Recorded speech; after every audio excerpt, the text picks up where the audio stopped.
يا ربي بالمصطفى بلغ مقاصدنا واغفر لنا ما مضى يا واسع الكرم يا رب.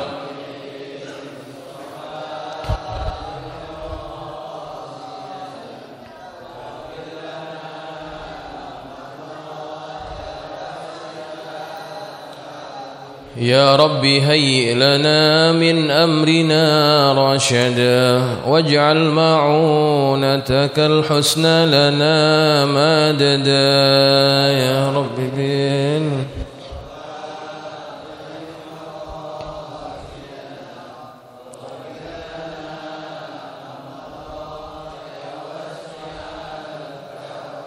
ولا تكلنا إلى تدبير أنفسنا فالنفس تعجز عن إصلاح ما فسدا.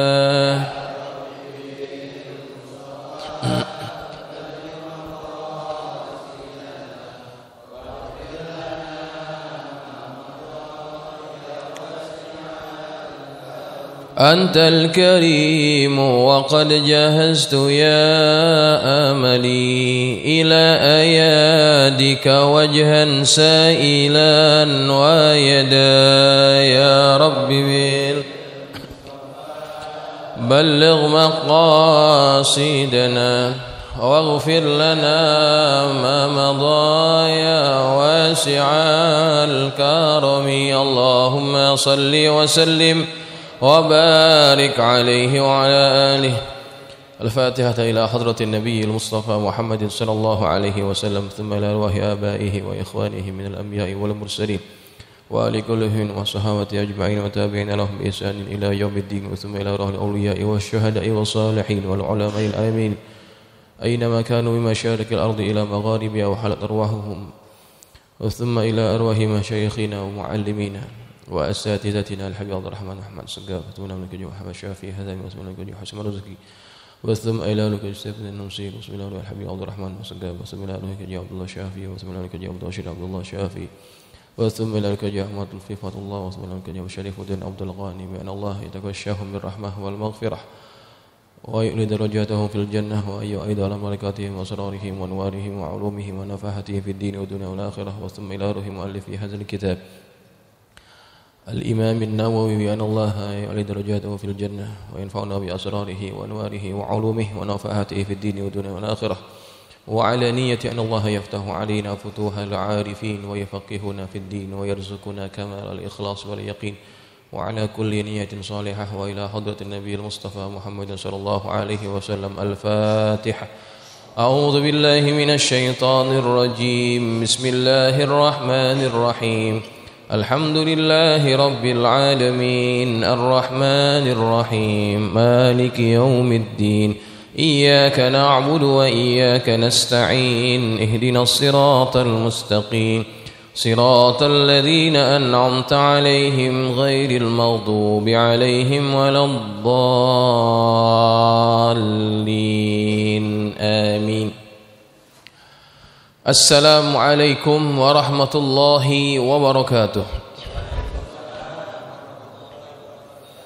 الحمد لله رب العالمين وبه نستعين على أمور الدنيا والدين والصلاة والسلام على أشرف المرسلين سيدنا ومولانا محمد وعلى آله وأصحابه أجمعين. سبحانك لا علم لنا إلا ما علمتنا إنك أنت العليم الحكيم. رب اشرح لي صدري ويسر لي أمري واحلل عقدة من لساني يفقه قولي. أما بعد فإن أصدق الحديث كتاب الله تعالى وخير الهدي هدي محمد صلى الله عليه وسلم شر الأمور محدثاتها وكل محدثة بدعة وكل بدعة ضلالة وكل ضلالة في النار. Hadirin jamaah sekalian yang dirahmati Allah, bil khusus Ketua Umum Masjid Al-Muttaqin yang hadir bersama kita Al-Ustaz Nur Ali, serta para jamaah sekalian yang mudah-mudahan kita semuanya dalam limpahan rahmat daripada Allah.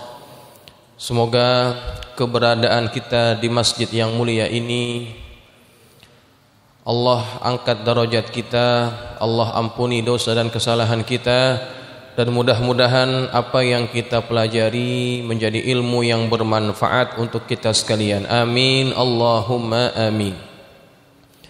Hadirin jamaah sekalian yang dirahmati Allah sekalian, kita akan meneruskan ta'lim kitab Hadis Al-Arba'in An-Nawawiyah. Kita masih membahas hadis yang ke-31. Hadis ini membicarakan tentang zuhud. Pada minggu yang lalu kita sudah membahas ciri-ciri orang yang layak disebut orang yang zuhud. Maka kita akan teruskan lagi pembahasan mengenai hadis ini. Kita akan baca hadisnya terlebih dahulu, mudah-mudahan menambah keberkahan majelis kita pada malam hari ini. Bismillahirrahmanirrahim. Qala Syekhul Musannif rahimahullahu taala wa ghafara lahu wa liwalidayhi wa nafa'ana bi ulumihi fid dharain amin.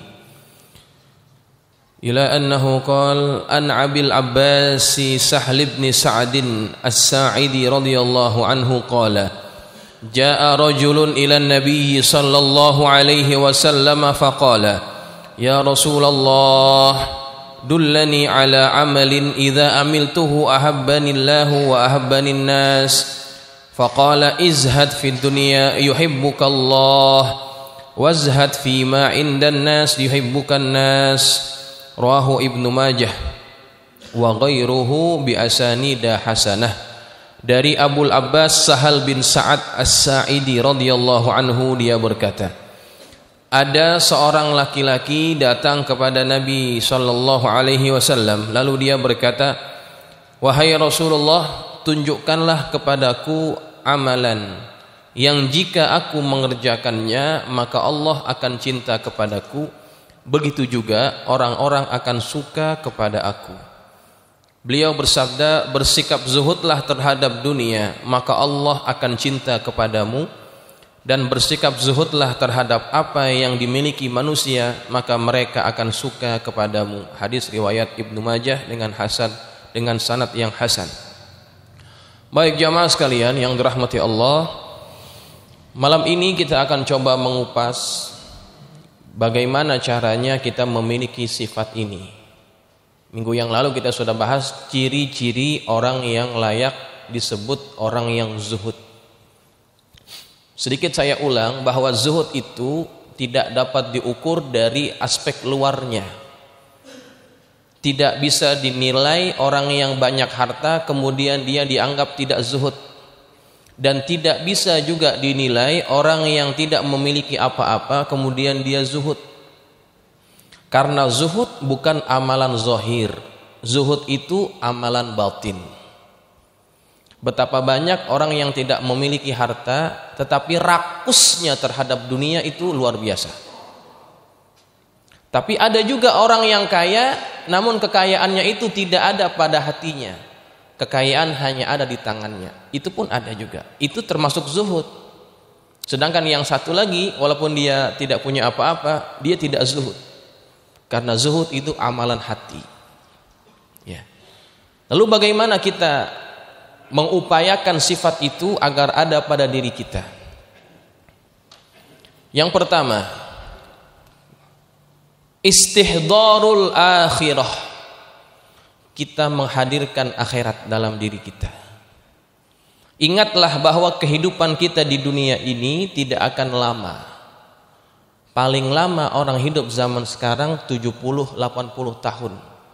Setelah itu kemana kita akan kembali? Kita akan kembali ke negeri akhirat. Yang negeri itu adalah negeri yang kekal abadi. Tidak akan pernah binasa kita setelah kita berada di alam akhirat. Sedangkan dunia itu sifatnya sementara. Tidak ada dari yang namanya dunia itu yang sifatnya kekal. Tidak ada. Lihatlah diri kita yang dulu rambut kita putih, yang dulu rambut kita hitam, kemudian sekarang sudah banyak ubannya. Dulu gigi kita lengkap, namun ada di antara gigi kita sekarang ini yang sudah gugur. Tidak ada yang kekal abadi. Istri kita dulunya cantik, sekarang peot, ya kan? Secantik apapun manusia, sekaya apapun manusia, tidak ada yang namanya daripada dunia itu yang akan kekal. Semua yang ada di dunia ini faniyah, akan binasa. Yang akan kekal setelah kita berada di alam akhirat. Jadi kalau kita hadirkan ingatan kepada akhirat, maka kita akan mengurangkan keinginan kita terhadap dunia. Kenapa? Karena untuk apa kita mencari sesuatu yang tidak akan kekal bersama kita?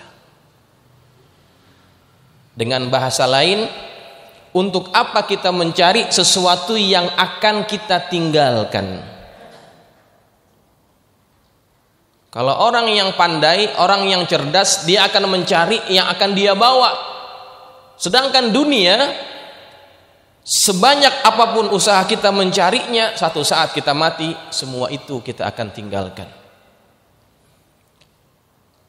Makanya orang yang cerdas dikata Nabi adalah orang yang banyak ingatannya terhadap akhirat dan orang yang mempersiapkan perbekalan yang terbaik untuk negeri akhirat itu orang yang cerdas.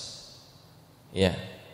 Maka sifat dunia itu adalah binasa, faniyah, sedangkan akhirat kekal selama-lamanya. Maka cari yang bermanfaat untuk kita bawa. Apa itu? Amal-amal soleh kita. Ya. Kalau ingin mencari kekayaan, silahkan, tidak dilarang oleh agama. Tetapi kekayaan itu kita jadikan jembatan untuk kita mendapatkan kenikmatan nanti pada hari akhirat. Begitu cara kita mempergunakan harta. Kalau kita simpan harta itu, besok kita mati akan jadi rebutan anak dan istri kita. Yang punya kita yang mana? Yang punya kita adalah apa yang kita sudah infakkan di jalan Allah Subhanahu wa taala. Sahabat Nabi itu bukan semuanya orang susah, banyak yang kaya. Abdurrahman ibn Auf itu kaya, Utsman ibn Affan itu juga kaya, tetapi kekayaan mereka betul-betul digunakan untuk dapat membawa kenikmatan setelah mereka wafat nanti. Saya sudah cerita tentang Utsman ibn Affan, bagaimana usaha dia mencari surga. Menggunakan apa? Menggunakan hartanya. Maka yang pertama, agar kita memiliki sifat ini, hadirkan akhirat dalam hidup kita, bahwa kita akan pergi ke sana dan yang kita bawa adalah amal, bukan harta. Ya. Kemudian jamaah sekalian, yang kedua yang dapat kita usahakan agar kita dapat memiliki sifat ini adalah istihdaru anna ladzatad dunya syaghilatun lil qulubi anillahi ta'ala. Menghadirkan perasaan bahwasannya kenikmatan dan kelezatan dunia itu dapat memalingkan kita, menyibukkan hati kita daripada mengingat Allah Subhanahu wa taala. Nikmat dunia, kelezatan dunia itu dia punya sifat membuat orang lalai daripada Allah. Sebagai contoh, Pak, kalau kita bulan Ramadan, bulan puasa, waktu azan maghrib kita makan banyak. Semua kita cobain yang ada di piring tuh, yang ada di meja kita ratain semuanya. Setelah itu apa yang terjadi? Perut kita kekenyangan. Ketika orang perutnya kekenyangan, maka akan ada perasaan apa? Haus kan? Haus ya, minum ya. Habis minum ngapain? Berat matanya. Maunya apa? Rebahan, ya kan? Yang mau yang enak apa waktu itu? Rebahan. Waktunya orang pada pergi sembahyang isya, sembahyang tarawih, dia tidur. Itu sifat dunia. Semakin orang banyak menikmati kelezatan kenikmatan dunia, semakin punya kecenderungan besar untuk orang itu terlalaikan daripada Allah Subhanahu wa taala. Ya. Maka nikmat dunia tidak dilarang, tetapi ambil sekedarnya saja, Karena kalau kita berterusan mencarinya, tamak mencarinya, itu pasti akan membuat orang akan lalai daripada Allah Subhanahu wa taala. Dan kita harus ingat, setiap kenikmatan yang kita dapatkan di dunia ini Allah akan tanyakan itu nanti pada hari kiamat. Satu ketika Nabi Muhammad SAW keluar daripada rumahnya dalam keadaan perutnya lapar. Kemudian di jalanan dia bertemu dengan sahabatnya yang bernama Abu Bakar. Ketemu lagi dengan sahabatnya yang bernama Umar. Kebetulan tiga-tiganya perutnya lapar. Kemudian mereka singgah ke rumah salah seorang sahabat Ansor. Datang ke rumah sahabat Ansor itu, ditanya, "Mana si fulan?" "Suami saya masih berada di luar ya Rasulullah, tunggu sebentar, dia akan pulang sekejap lagi." Maka tidak lama kemudian datanglah suaminya. Alangkah gembiranya dia ketika melihat Rasulullah dan sahabatnya datang. Satu kehormatan. Disuruh masak istrinya. Setelah siap, sudah jadi, dihidangkan ke hadapan Rasulullah dan ke hadapan para sahabatnya Rasulullah. Makanlah Nabi dan juga para sahabatnya. Setelah makan, kenyang. Setelah kenyang, Rasulullah pulang, ya. SMP, ya. Selesai makan, pulang. Mau ngapain lagi? Saya mau tidur. Habis itu Rasulullah pamit, ingin pulang. Maka pulanglah Rasulullah dan para sahabatnya. Di jalan Nabi berkata kepada sahabatnya itu, yang tadinya sama-sama lapar, pulang dalam keadaan kenyang, "Tahukah kalian, tadi kita datang ke tempat ini dalam keadaan perut kita lapar. Kemudian kita keluar daripada rumah ini dalam keadaan perut kita kenyang." Nabi sebutkan satu ayat, "Tsumma latus'alunna yauma idzin 'anin na'im." Tsumma latus'alunna yauma idzin 'anin na'im. Kemudian kalian akan ditanyakan oleh Allah Subhanahu wa taala terhadap apapun nikmat yang Allah pernah berikan kepada kita. Termasuk nikmat dari perut yang tadinya lapar menjadi kenyang. Itu kan nikmat daripada Allah. Itu akan ditanya oleh Allah Subhanahu wa taala. Sekecil itu nikmatnya kan. Kalau kita katakan kecil padahal besar. Nikmat yang sebegitu yang kita anggap remeh itu akan ditanyakan oleh Allah Subhanahu wa taala. Bagaimana dengan orang yang banyak hartanya? Maka orang yang banyak harta hisabnya juga akan lebih berat. Orang semakin banyak harta semakin berat hisabnya. Ya, kalau orang miskin apa yang mau dihisab? Ditanya ini nggak punya, tanya itu nggak punya, maka lebih cepat hisabnya pada hari kiamat. Sedangkan orang kaya kalau hartanya banyak akan ditanya, ini dapat dari mana? Kemudian kamu buat apa? Lama. Makanya paling enak menjadi orang miskin apa jadi orang kaya?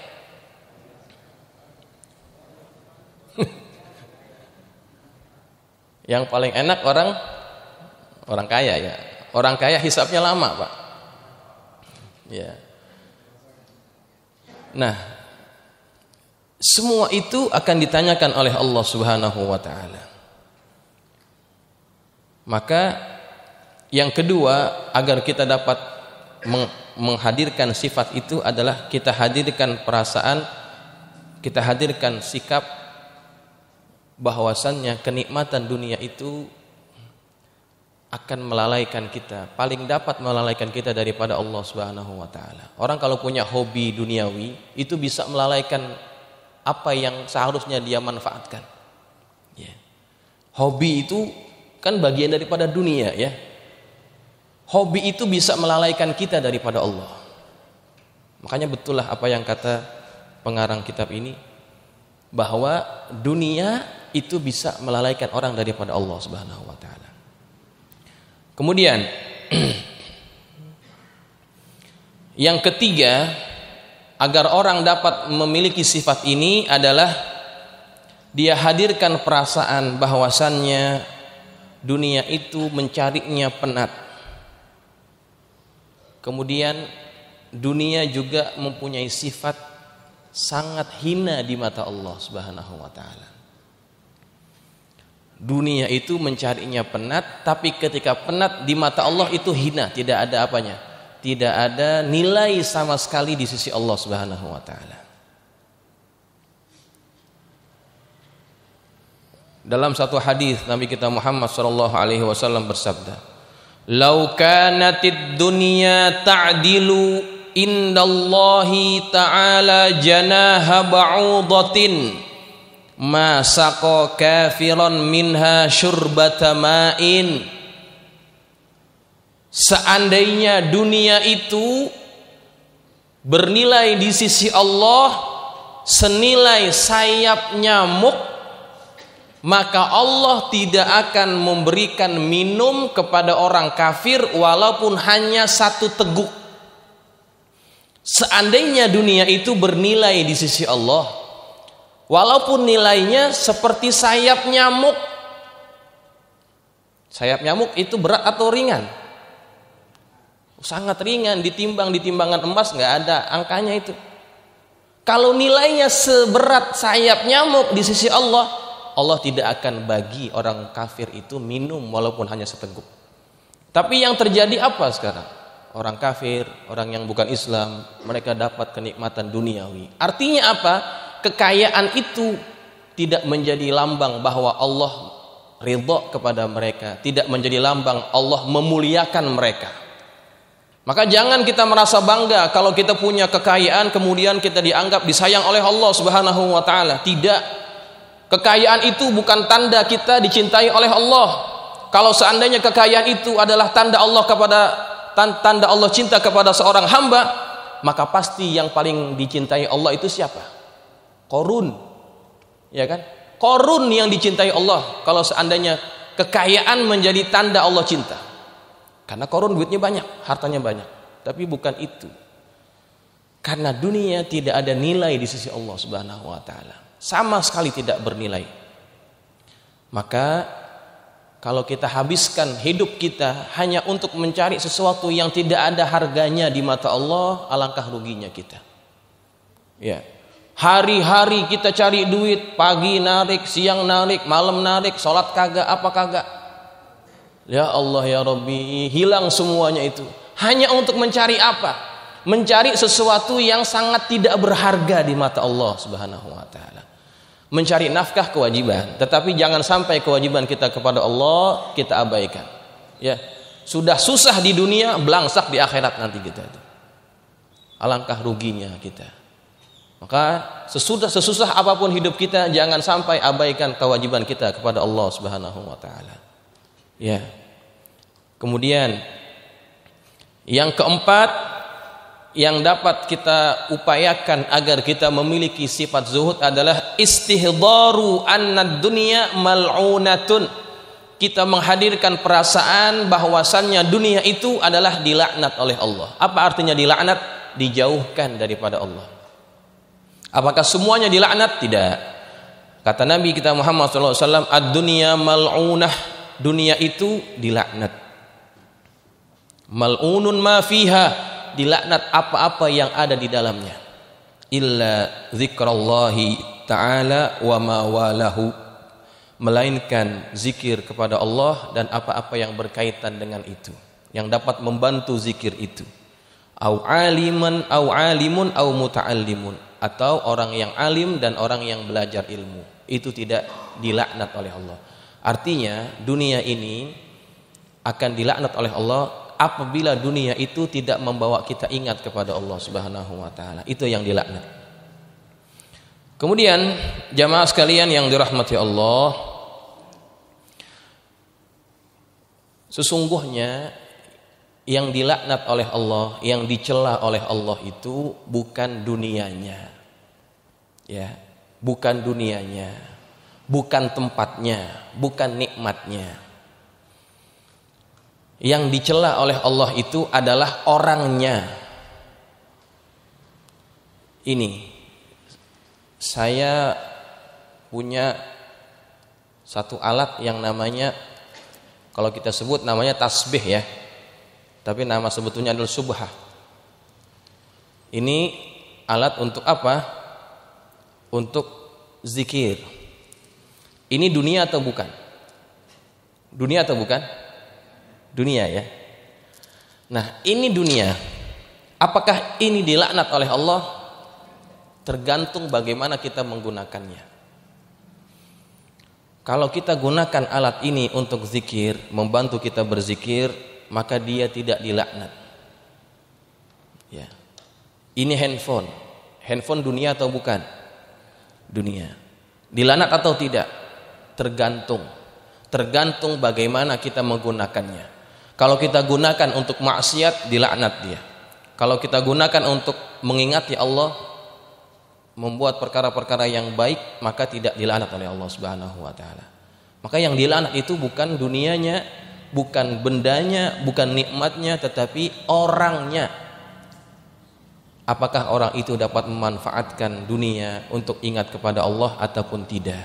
Maka itu yang akan dilaknat oleh Allah Subhanahu wa taala. Satu ketika Nabi kita Muhammad sallallahu alaihi wasallam lewat di pasar. Kemudian Nabi lewat di satu pasar, kebetulan di pasar itu ada bangkai kambing yang sudah mati ya. Bangkai kambing yang sudah mati, namanya bangkai pasti mati. Ada bangkai kambing yang kupingnya itu coak ya, kupingnya itu cacat. Kemudian Nabi tanyakan kepada sahabat, adakah di antara kalian yang mau membeli kambing ini seharga 1 dirham? Adakah di antara kalian yang mau membeli kambing ini seharga 1 dirham?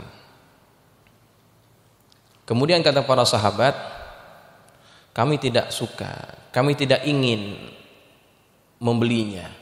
Untuk apa kami membeli kambing yang sudah mati? Kalau begitu, kalau saya kasih, mau nggak? Saya kasih kambing ini gratis, mau atau tidak? Kata para sahabat, demi Allah, seandainya kambing ini hidup, maka kami pun tidak mau. Kenapa? Karena kambing ini cacat kupingnya, apalagi mati, gitu ya. Apalagi sudah jadi bangkai diberikan kepada kami, tidak akan mau ya Rasulullah. Kemudian kata Nabi, wallahi lid dunya ahwanu 'alallahi min hadza 'alaikum. Demi Allah, sesungguhnya dunia itu di sisi Allah lebih hina daripada ini terhadap kalian. Kalau kalian tidak mau aku berikan bangkai ini, sesungguhnya dunia hakikatnya itu lebih hina daripada itu. Tapi orang zaman sekarang berebut-rebut ingin mencari dunia, ya. Berebut-rebut ingin mencari dunia, tidak peduli halal ataupun haram, yang penting dia dapat itu semuanya. Na'udzubillah wal iyazubillah. Maka kita harus ingat juga bahwa dunia itu hanya sebagai wasilah, hanya sebagai jembatan. Tujuan akhir kita adalah akhirat. Nah, terhadap dunia itu, terhadap dunia sikap manusia ada terbagi kepada 3 golongan. Ya. Sikap manusia terhadap dunia terbagi kepada 3 golongan. Diumpamakan oleh almarhum Buya Hamka seperti orang yang naik bahtera. Di atas bahtera itu ada 3 golongan manusia. Yang 3 golongan ini berbeda-beda sikapnya ketika perahu ini, bahtera ini singgah di satu pulau. Singgah di satu pulau, kemudian pulau itu sangat indah. Berhenti sekejap perahu tersebut, bahtera tersebut. Maka 3 golongan ini sikapnya berbeda-beda. 2 golongan turun ke bawah. 2 golongan turun ke bawah. Untuk apa? Menikmati apa-apa yang ada di pulau tersebut. Indah pulaunya, cantik. Yang satu dia takut. Takut apa? Takut terlalaikan daripada kenikmatan yang ada di pulau itu, kemudian nanti ketinggalan perahu. Maka dia menahan dirinya. Yang dua turun. Kemudian tiba waktunya perahu itu akan melanjutkan perjalanan. Karena tujuannya bukan di pulau itu. Tujuannya nun jauh di sana ada satu pulau yang lebih indah dan lebih abadi. Itu tujuan akhirnya. Yang ini hanya sementara. Singgah sekejap. Ketika dibunyikan sirine tanda perahu akan melanjutkan perjalanan, dipanggil untuk naik orang-orang yang tadi turun. Nah, dua orang yang turun tadi sikapnya berbeda. Yang satu tidak mau naik. Kenapa tidak mau naik? Karena sudah kadung keenakan hidup di pulau tersebut. Nikmat, indah, semuanya ada gitu. Maka dia nggak mau nerusin. Dia anggap sudah cukup apa yang ada di pulau itu, padahal sifatnya hanya sementara. Sedangkan yang satu lagi, ketika disuruh untuk naik ke atas kapal untuk meneruskan perjalanan, dia naik lagi ke atas. Dia ambil banyak apa saja yang dia bisa ambil daripada pulau itu. Dia bawa ini, dibawa itu, semuanya dibawa, dipikul. Nyarinya susah, Pak. Dia ambil kelapa, dibawa ke sini. Dia ambil jagung, dibawa ke sini. Dia ambil ini, dibawa. Nyarinya susah, bawaannya berat. Gitu ya. Sampai ke atas kapal, ditanya sama yang jaga kapal, kamu mau ngapain? Saya mau melanjutkan perjalanan. Saya tadi cuma turun sebentar. Kemudian ditanya kepada dia, kamu tadi turun bawa apa? Tadi kamu turun bawa apaan? Enggak bawa apa-apa. Sekarang kenapa bawa macam-macam? Tidak ada tempat untuk barang-barang yang engkau bawa. Jadi bagaimana? Buang semuanya. Tinggalin, enggak ada yang enggak boleh dibawa. Coba. Nyarinya susah, bawanya berat. Ketika mau dibawa enggak boleh. Enggak ada tempat untuk yang kamu bawa itu. Tinggalin semuanya. Yang kamu bawa apa yang kamu tinggalkan, apa yang kamu waktu kamu turun enggak bawa apa-apa, kamu kembali juga tidak bawa apa-apa daripada dunia. Ya. Itulah hakikat kehidupan kita. Lahir ke dunia kita bawa apaan, Pak? Enggak bawa apa-apa, hatta sehelai kain, sehelai benang pun kita tidak bawa. Kita kembali kepada Allah pun hakikatnya tidak bawa apa-apa, hanya sekedar kain kafan untuk menutupi aurat kita jangan sampai kelihatan orang, itu doang. Dunia yang lainnya kita tinggalin semuanya. Nah, maka alangkah kita rugi seandainya hidup kita hanya untuk mencari sesuatu yang akan kita tinggalkan. Tapi di waktu yang sama kita abaikan tanggung jawab kita kepada Allah Subhanahu wa taala. Na'udzubillahi wal iyadzubillah. Ya. Maka kita harus faham bahwa hati kita itu tidak bisa diisi dengan dua cinta. Hadis ini kan mengatakan bahwa kalau kita ingin dicintai Allah, berzuhudlah terhadap dunia, maka engkau akan dicintainya. Hati kita itu tidak bisa ada dua cinta. Pasti salah satu akan mendominasi. Kalau kita cinta kepada Allah, maka Allah yang akan mendominasi itu. Tapi kalau kita cinta kepada dunia, Allah tidak akan bisa masuk ke dalam hati kita. Bohong kalau ada orang berkata, aku cinta Allah, cinta juga dunia. Enggak boleh. Tidak bisa bersatu dua cinta yang bertolak belakang itu. Allah tidak cinta kepada dunia. Bagaimana mungkin dalam hati kita ada dua cinta yang saling bertolak belakang? Tidak akan mungkin. Ya, makanya para salafus saleh itu mereka faham betul bagaimana sikap mereka terhadap dunia itu. Ya. Sayyiduna Ali ibn Abi Thalib berkata, Ali bin Abi Thalib itu sahabat Nabi yang boleh dikatakan hidupnya sangat-sangat sederhana. Bukan seperti yang lain-lainnya, kaya. Bukan berarti dia tidak mampu jadi orang kaya, tidak. Tapi dia mensikapi dirinya terhadap dunia itu dengan sikap yang berbeda dengan yang lainnya. Dia pernah berkata, dunia itu halalnya hisab, haramnya azab, gitu. Dunia itu halalnya hisab, haramnya azab. Maka kalau kita ingin banyak harta silakan, tapi hisabnya lebih lama. Itu kalau halal. Tapi kalau haram, sudah pasti yang akan kita dapatkan adalah azab Allah Subhanahu wa taala. Ya. Maka dari itu kita harus secara proporsional mensikapi diri kita terhadap dunia. Bukan berarti kita belajar tentang zuhud menjadikan kita menjadi orang yang tidak mau kerja, maunya apa? Ibadah saja. Bukan begitu. Nabi tidak bermaksud seperti itu. Kita disuruh mencari harta, silahkan. Tetapi ketika dunia itu sudah kita dapatkan, jangan letakkan dunia itu pada hati kita. Ya, jangan letakkan dunia itu pada hati kita. Nabi kita Muhammad SAW itu, kalau saya tanya para jamaah, orang kaya atau orang miskin, Pak? Nabi Muhammad kaya atau miskin? Hah? Kaya atau miskin? Kaya ya.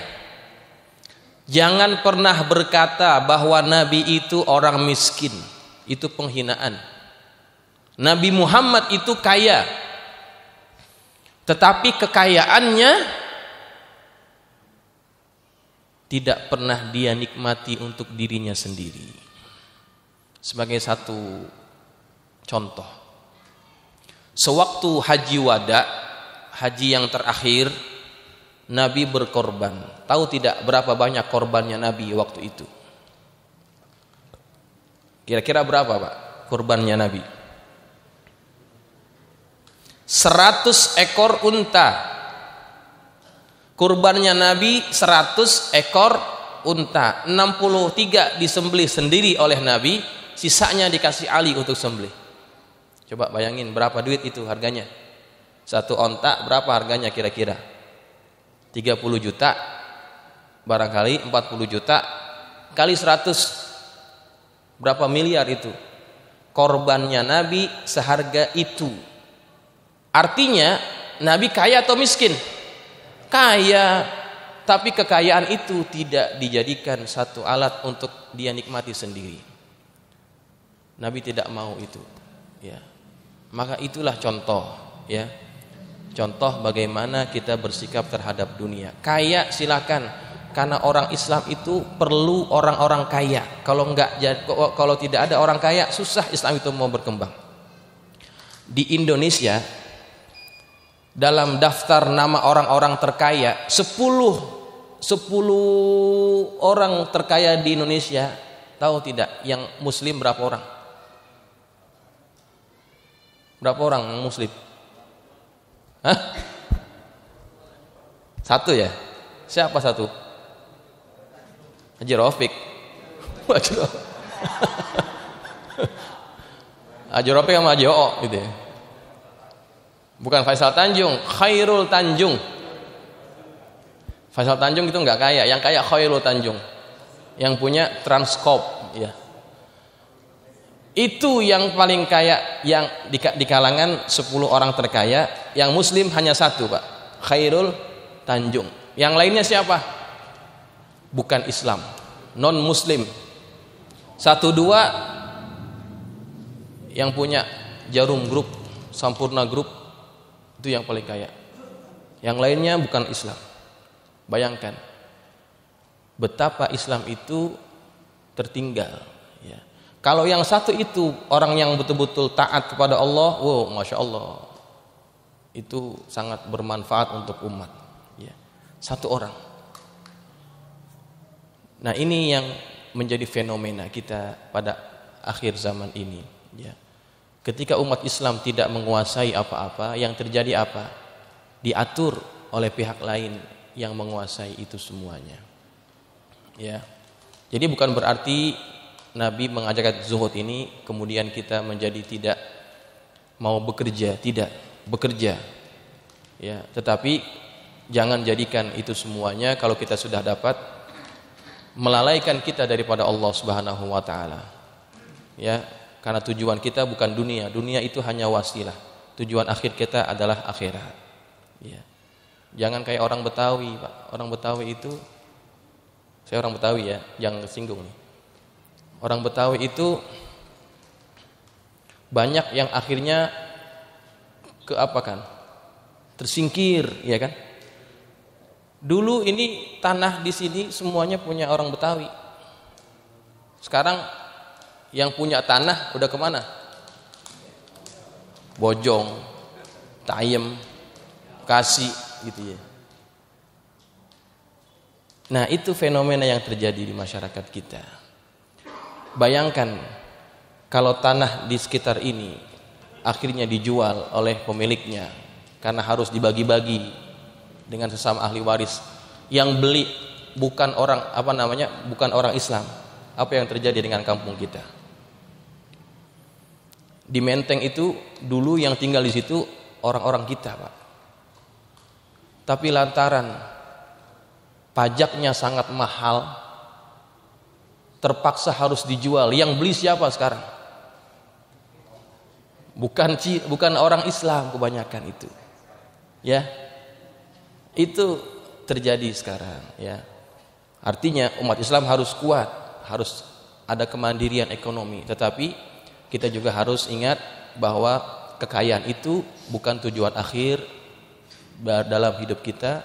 Tujuan kita adalah hari akhirat ketika kita berjumpa dengan Allah Subhanahu wa taala. Dunia itu hanya sebagai wasilah semata-mata. Baik jamaah sekalian, sudah masuk waktu Isya. Kalau yang ingin bertanya silakan kalau ada. Ya, tuh. Umumin ya.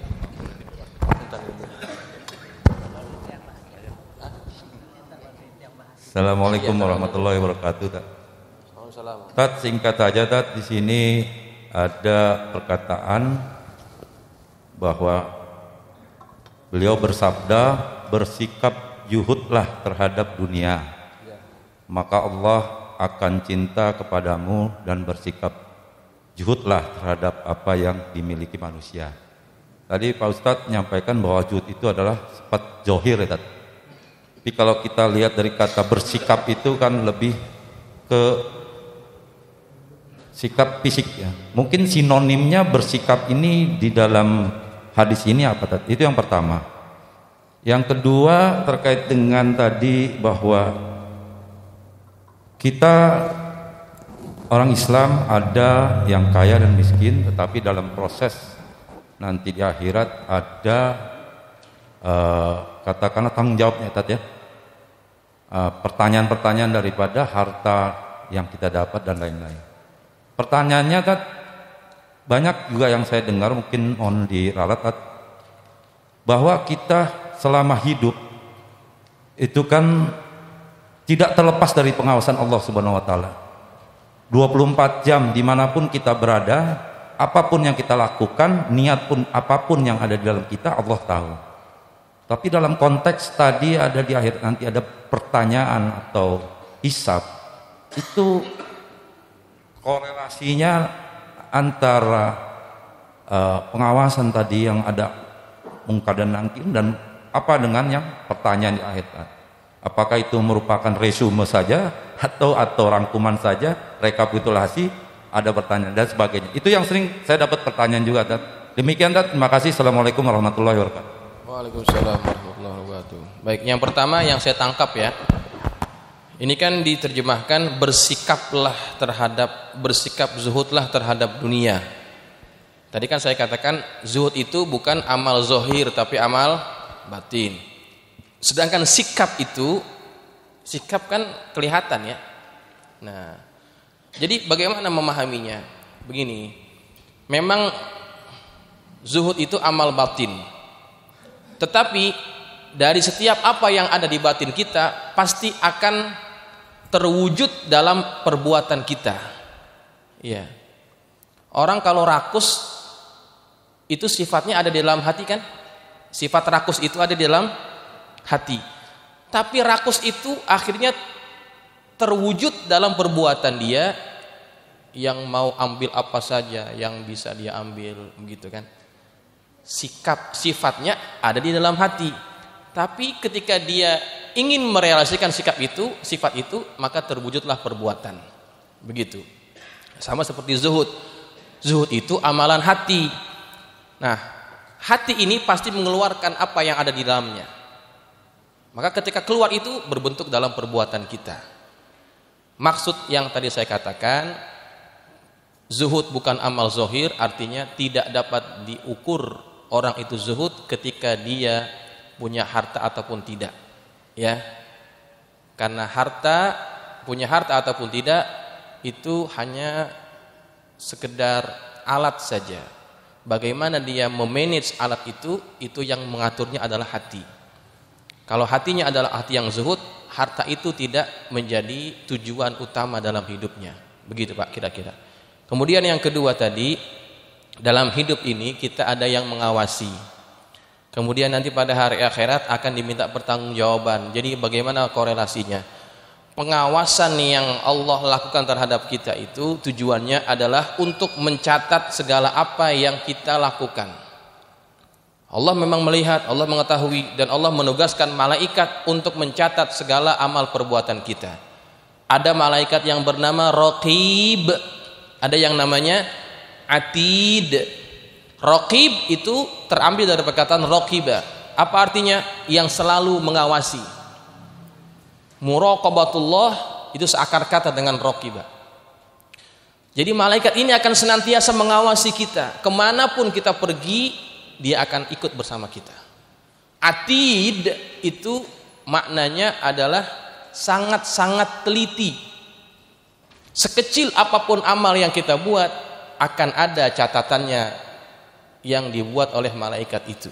Itu maksudnya. Nah, ketika semua itu sudah dilakukan oleh malaikat yang menjaga kita dan mengawasi kita, catatan itu akan dibentangkan di hadapan Allah nanti untuk diminta pertanggungjawaban kita. Begitu Pak kira-kira. Ya. Oke, baik jamaah sekalian, saya kira cukup ya. Maaf kalau tidak sempat untuk bertanya. Saya ingin menyampaikan satu informasi lagi bahwa panitia pemilihan ketua DKM Al-Muttaqin sudah terbentuk dan akan melakukan yang namanya proses pemilihan ketua DKM Al-Muttaqin, yakni pada tanggal 6 November 2021 hari Sabtu. Ya, tanggal 6 November tahun 2021 akan diadakan pemilihan ketua DKM Al-Muttaqin. Jadi bagi jamaah yang berminat, yang berkeinginan, yang berhasrat ingin mencalonkan diri sebagai calon ketua masjid, maka dipersilahkan untuk mendaftar, ya. Begitu kata panitia, pesannya begitu. Jadi kalau ada jamaah yang ingin berkhidmat untuk masjid, ya, mensyiarkan masjid, silahkan mendaftar selama warga RW 1, RW 2 ataupun RW 3, dipersilahkan. Yang penting tahun ini proses pemilihan ketua masjid kalau bisa berlangsung dengan santai, ya, tidak ada satu perasaan yang tidak enak sesama calon-calonnya itu, ya. Pokoknya kita bawa proses pemilihan ini dengan begitu santai dan enak aja gitu ya. Jangan dianggap persaingan, jangan sampai menganggap sesama calon itu saling bersaing, tidak. Jadikan ini sebagai fastabiqul khairat. Fastabiqul khairat, kita berlomba-lomba dalam kebaikan. Kalau ada orang yang ingin mendaftar sebagai calon, silahkan. Berarti dia punya keinginan untuk berbuat kebaikan demi masjid. Begitu. Silakan. Kita persilahkan kepada siapa saja jamaah yang ingin mendaftar untuk menjadi ketua masjid, dipersilahkan. Semakin banyak calon-calonnya semakin bagus, ya. Silakan. Insyaallah tahun ini saya akan menjadi salah seorang panitia, ya. Saya akan jadi panitianya. Ya, jadi kalau sudah jadi panitia saya nggak akan mencalonkan diri, gitu ya. Jadi silakan jamaah yang lain carilah orang-orang yang dianggap layak sebagai calon ketua masjid kita. Mudah-mudahan siapapun nanti yang terpilih dapat mensyiarkan lagi Masjid Al-Muttaqin, memakmurkan lagi Masjid Al-Muttaqin, dan lebih memeriahkan lagi masjid kita ini, ya. Demikian jamaah sekalian, mudah-mudahan apa yang kita pelajari hari ini bermanfaat. Wassalamualaikum warahmatullahi wabarakatuh. Bismillahirrahmanirrahim. Alhamdulillahirabbil alamin wassalatu wassalamu ala asyrafil mursalin sayyidina maulana Muhammadin wa ala alihi wa ashabihi ajma'in. Allahumma anfa'na bima 'allamtana wa 'allimna ma yanfa'una. Allahumma zidna wa la tanqusna wa akrimna wa la tuhinna wa atina wa la tahrimna wa athirna wa la tu'thir alaina wa ardina wardu 'anna.